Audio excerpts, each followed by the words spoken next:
Hello everyone, Raya here. So today I want to clear up any misconception you may have about a budget and it being such a terrible thing. I hear it all the time from women I speak with. Oh, a budget means I can't have fun, or I don't make enough money to budget, or I've tried a budget and it just doesn't work for me. All of those reasons are just excuses and they're not true. Now I'm going to get very basic with you. A budget in its most simplest form is just a tool that shows you what money's coming in and what money's going out and what's left over, if there's anything left over. That's it. Nothing more, nothing less. Where people seem to go wrong with their budget is failing to account for those uncommon or discretionary expenses that are not recurring every month. Sure, we all know what bills we have every month because they're consistent, right?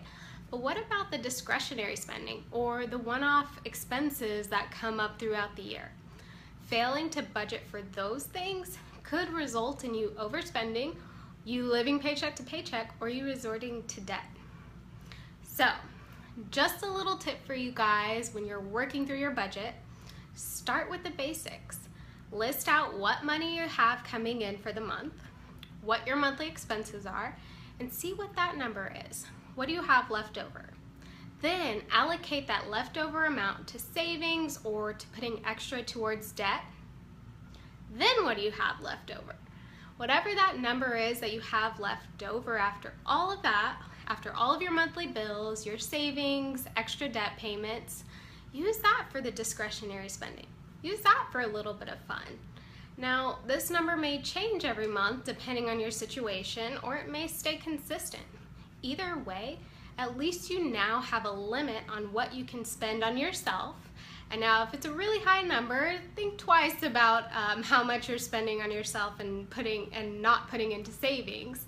But generally, after everything's taken care of, you should have just enough to enjoy yourself for the month without overdoing it. If you find that you're running close to this limit before the month is out, just know your only other option is using debt or tapping into your savings, both of which are not a good idea. So give yourself that number, do the dirty work, not very hard, but use that as your limit moving forward, and I guarantee you will start understanding why a budget is so important and why it's not scary. Alright, well, I hope that helped shed some light on what a budget is and why you need it, and I look forward to hearing your questions, comments, or how your budget is working for you. So I will see you next time, guys. Have a good one.